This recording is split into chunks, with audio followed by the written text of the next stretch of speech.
Our risk for heart disease can increase as we age, so we want to make sure that we're addressing this early. Really, our risk for heart disease is established when we're young. Now, we can reduce our risk. We can be at a really high risk and then make some significant changes in our life and drastically drop that risk. So we want to make sure that we are starting early and keeping that risk as low as possible throughout our lifespan. February is National Heart Month. This year's theme is Know Your Numbers, Own Your Heart, which emphasizes the importance of understanding and managing key cardiovascular risk factors, such as blood pressure, cholesterol, and blood sugar levels.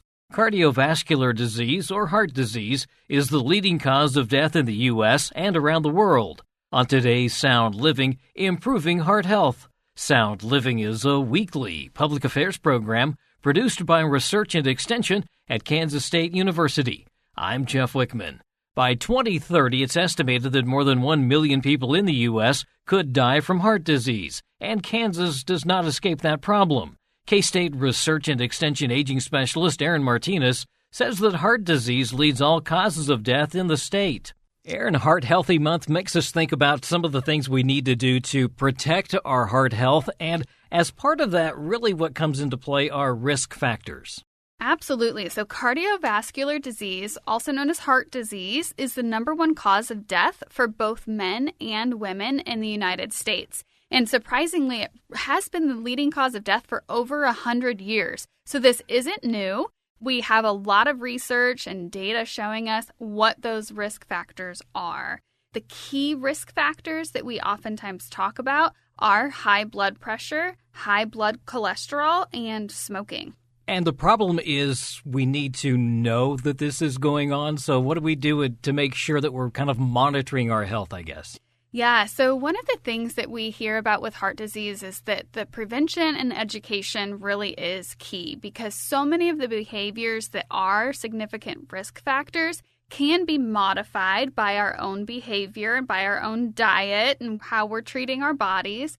So knowing how to address those things is very important. Like I said, the big risk factors are high blood pressure, high cholesterol, and smoking. So we can easily reduce our risk by, first of all, stopping all tobacco use, including smoking regular cigarettes and also vaping, making sure that we are reducing salt in our diet, which can decrease our blood pressure. We're eating more fruits and vegetables, whether those are fresh, canned, frozen, whatever that looks like for you. And getting regular physical activity as well to keep those cholesterol levels and triglycerides and all of that in check. So doing some simple behavior changes can make a really big difference, but we know that these aren't always so simple to change. When it comes to older adults, we want to get on this early, right? Because this is something that is progressive. Absolutely. So our risk for heart disease can increase as we age. So age is also a risk factor for a lot of diseases,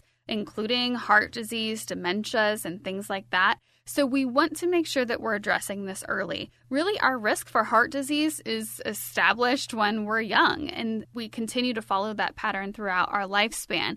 Now, we can reduce our risk. We can be at a really high risk and then make some significant changes in our life and drastically drop that risk. So it's possible to send it in the opposite direction. So we want to make sure that we are starting early and keeping that risk as low as possible throughout our lifespan. Health screenings, is that one of the keys, making sure that we're staying on top of these numbers that you were talking about? Absolutely. So a person who is generally healthy should always be going to see a primary care physician, nurse practitioner, physician's assistant, whatever that looks like for you, at least once a year. So generally that once a year guideline.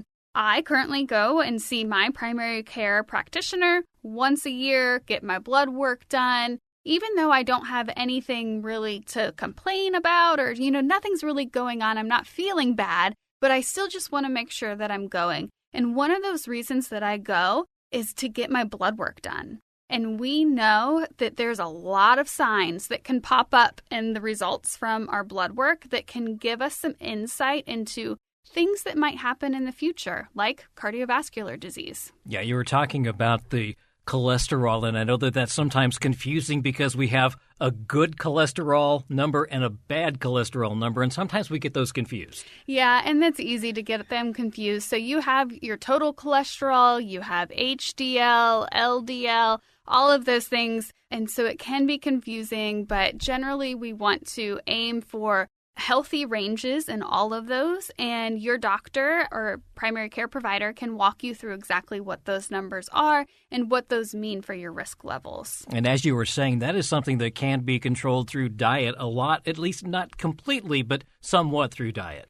Yeah, our diet has a huge role in what those numbers are and how our cholesterol is managed, as well as our blood pressure as well. And so a key here is that we don't have to think about eating fresh fruits and vegetables as, eating a salad. That's not what that always means. I always talk about our fresh, canned, and frozen options. What is accessible to you? We know that accessibility and cost can be a big factor for people. And so thinking about how to incorporate healthier foods into our diet to decrease our risk of a whole plethora of diseases, including cardiovascular disease, thinking creatively is really important to make sure that we're eating the best that we can. For older adults, we also might see a change in how much food we need. We're often not as hungry. Yeah, so you might not be as hungry, but you also may not be as active. So your caloric needs may not be as high as they once were. And so it's important to talk with your doctor about that. You can talk with a registered dietitian. Oftentimes visits with registered dietitians are covered by insurance. So getting some key insights into how much you should be eating, the types of things we should be eating, can be really important for your health. We often talk about weight as being an issue, and really what we're looking for here is just maintaining a healthy weight for whatever size we might be. Yeah, and so being overweight and obese is a huge risk factor for cardiovascular disease.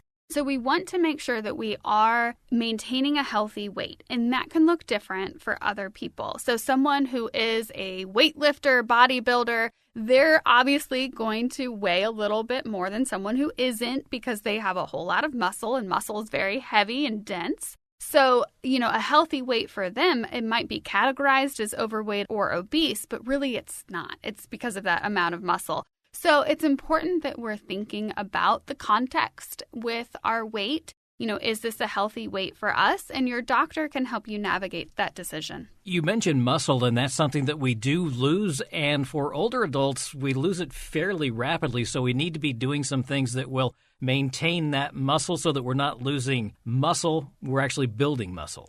Yes, and this is so important and is one thing that we oftentimes don't think about, especially with exercise for older adults. But the research has shown, and there's a lot of work being done in communities to help promote strength training for older adults. This doesn't mean lifting large amounts of weights or doing, super strenuous exercise. This can be something as adding a little bit of weight to an exercise that you do, even if that's a can of peas, for example, and doing some lifts that way. Adding a little bit of extra weight is so important and can help build up and maintain that muscle. Our muscles do experience some pretty rapid decline as we age, particularly if we are not active. And so keeping active, engaging in some light resistance training, strength training, this is all so important to maintaining our overall health, and it has a direct connection to our heart health. I know my wife has a couple of exercises she does each week where she does use the bands, and that resistance is really more than you would think. It's not like lifting weights, but you still feel that same impact, I guess. Yeah, resistance bands and other stretchy things that we can use as tools for exercise really make a big difference because they are adding some extra pressure, but in a good way. And it's not necessarily, the really tight or the really strong bands that we have to use. We can use the light ones and have excellent benefits as well. One of the other things I saw was that we also want to make sure that we're managing stress because stress can be another contributing factor for heart problems. Absolutely. So I think we've all heard people say, when they get stressed out, I'm going to give myself a heart attack, right? And there's a reason that we say that, and it's because stress levels are related to cardiovascular disease. And so maintaining, healthy amounts of stress, everyone experiences stress, but we can manage it in healthy ways, is important. And so that brings into the conversation some things about stress management, anger management, mental health, and making sure that we are just being the best, version of ourselves as possible and getting help that we need, making sure that we're learning to manage our stress in healthy ways. It all relates back to our heart health. Sleep, does that also come into play here? Absolutely. So sleep, general consensus is somewhere between 7 and 9 hours a night. But sleep has a huge relation to our heart health, our brain health as well, because it keeps our bodies functioning in their top shape and making sure that we have enough energy to make healthy choices and do the things that we need to be doing throughout our day and keeps our bodies healthy and functioning well. I was talking earlier about identifying risk factors and risk in general for heart issues. And Kansas State University has been doing some research along those lines? Yes. So K-State researchers in Dr. Carl Ottie's Clinical Integrated Physiology Lab have been testing a tool developed by the American Heart Association called Prevent. So Prevent is an online calculator that stands for Predicting Risk of Cardiovascular Disease Events. So you enter basic information. Anyone can do this online. Enter basic information like your sex, age, if you've been diagnosed with certain conditions like diabetes, and then you enter some of those numbers from your most recent blood test that you get from your primary care physician, things like your total cholesterol, those good and bad cholesterols like we were talking about earlier. So you punch these numbers in, and then what comes out is a 10-year risk estimate.